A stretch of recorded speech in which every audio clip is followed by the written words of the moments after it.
Alright, one of the weird offshoots of everybody having their own soundtrack to their life is this thing that's been popping up lately in the States called a silent rave. A number of people show up to a certain spot at a certain time of the day and dance to their own soundtrack on their iPod or whatever, all in a group.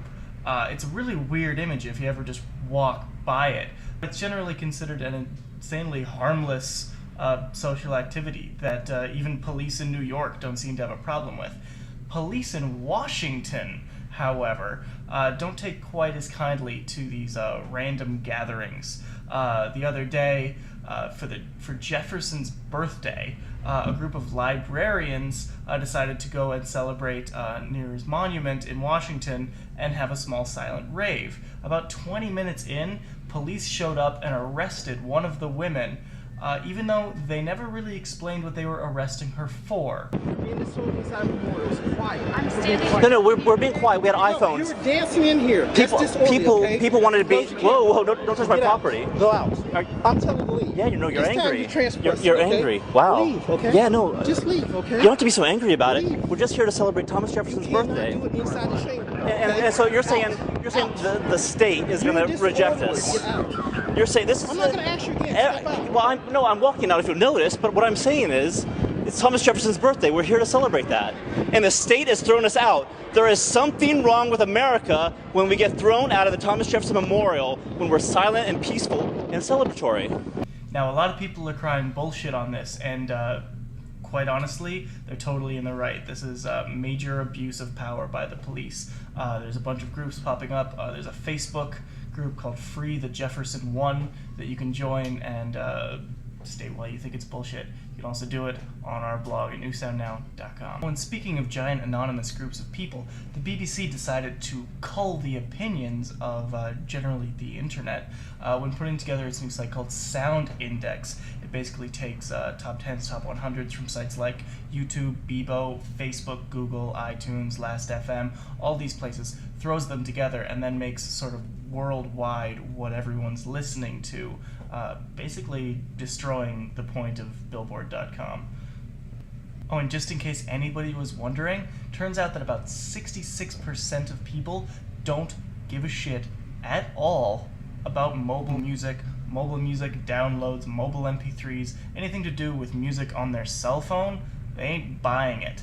A study done shows that pretty much everyone thinks that downloading MP3s from your cell phone and paying extra charges to transfer it over to your computer or to turn it into a ringtone is pretty blatant corporate shenanigans, and nobody's biting. And just to stay on the corporate side of things, Sony decided to buy Gracenote for about $260 million this week. Who's Gracenote? Well, you've probably dealt with them hundreds of thousands of times without even really knowing it. Whenever you stick a CD in your computer to burn it, which apparently is illegal, Gracenote pops up and changes Untitled 1, Untitled 2, Untitled 3 into the actual names, artists, genres that the track actually represents. And then you can import it without having to manually fill in all those slots. It's a major time saver for everybody. And they were more or less an invisible company to most people. What Sony plans to do with them, I have no idea. But I kind of liked that before this buyout, they were more or less an independent company, basically contracting out their services, but not really owned by anyone. And especially considering that the week before, Sony got caught with a couple of $1 million worth of stolen software, I'm not sure I trust them entirely as a giant corporate whole anymore. Not that I ever did, but still, rings a little suspicious. As we know, information is power, right? And Sony owning the names of every track and every artist basically in the world is power. Everything's gonna get lighter, even if it never gets better.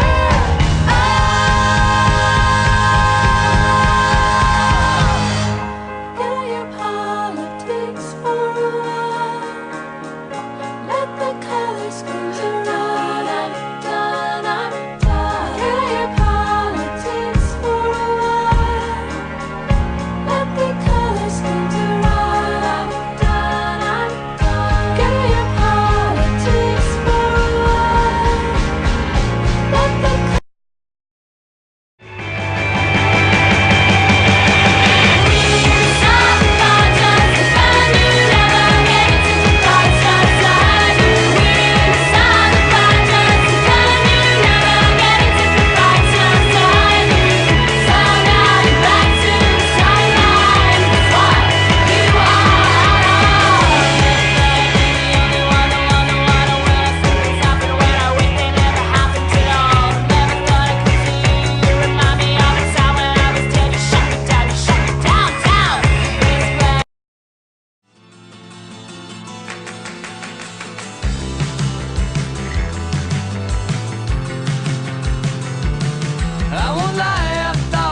I won't lie, I won't lie, I won't lie, I won't lie, I won't lie to your face anymore. So goodbye, so goodbye, so goodbye, so goodbye, so goodbye, so goodbye, so goodbye.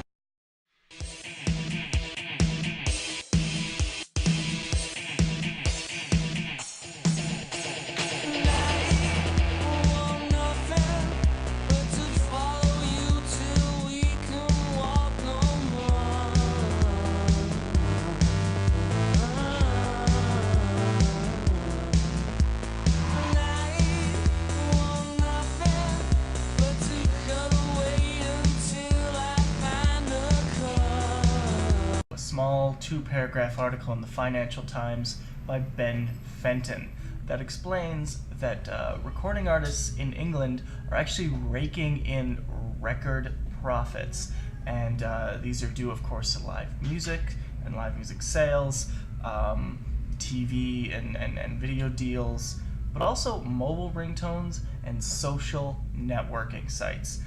It's not attributing to a huge amount, it's only about 2% of the total, but the fact that it's giving the money instead of, ripping money away from the artists that the record industry would allow you to believe it is insanely positive news for everyone involved. It turns out our little experiment of connecting everyone is actually paying off for the people it's supposed to pay off for. Now, what would be nice is if we could take this report and turn it into something that actually states something, turn it into an argument against the RIAA and the corporate music industry that is at least spouting this myth that the internet is ruining the lives of musicians, when in reality, it's making them money.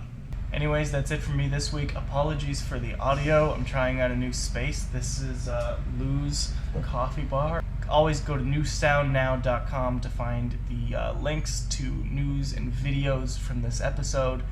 Of course, go to radioexile.com to find all the news, videos, buzz, reviews, and all that about indie music today. And gredunzacreative.com, who put this all together. Have a good week, everybody.